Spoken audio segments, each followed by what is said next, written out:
વડોદરા શહેરના નરસિંહજી પોળમાં જર્જરિત મકાન ધરાશે। શહેરના 4 દરવાજા વિસ્તારમાં અનેક જર્જરિત મકાનો જોખમી બન્યા છે અને અવારનવાર વરસાદ વખતે મકાન તૂટવાના બનાવ બની રહ્યા છે। ત્યારે આજે વધુ એક બનાવ બનતા જાનહાનિ થતા રહી ગઈ હતી। નરસિંહજીની પોળમાં આવેલા 2 માળના જર્જરિત મકાનને અગાઉ કોર્પોરેશન દ્વારા નોટિસ પણ આપવામાં આવી હતી, પરંતુ તેમ છતાંય કોઈ કાર્યવાહી નહીં થતાં આજે બપોરે મકાનની આગળનો ભાગ ધડાકાભેર તૂટી પડ્યો હતો। સતત અવરજવરવાળા ઉપરોક્ત વિસ્તારમાં મકાન તૂટ્યું ત્યારે કોઈ વ્યક્તિ પસાર થતો ન હોવાથી જાનહાનિ થતાં રહી ગઈ હતી, પરંતુ નીચે એક મોટરસાઇકલ પાર્ક કરેલી હતી તે કાટમાળમાં દબાઈ જતાં ફાયર બ્રિગેડ દ્વારા તેને બહાર કાઢવાની કાર્યવાહી હાથ ધરવામાં આવી હતી।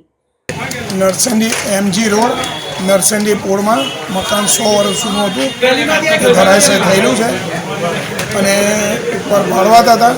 અમારી નીચે દુકાન અમારી હતી।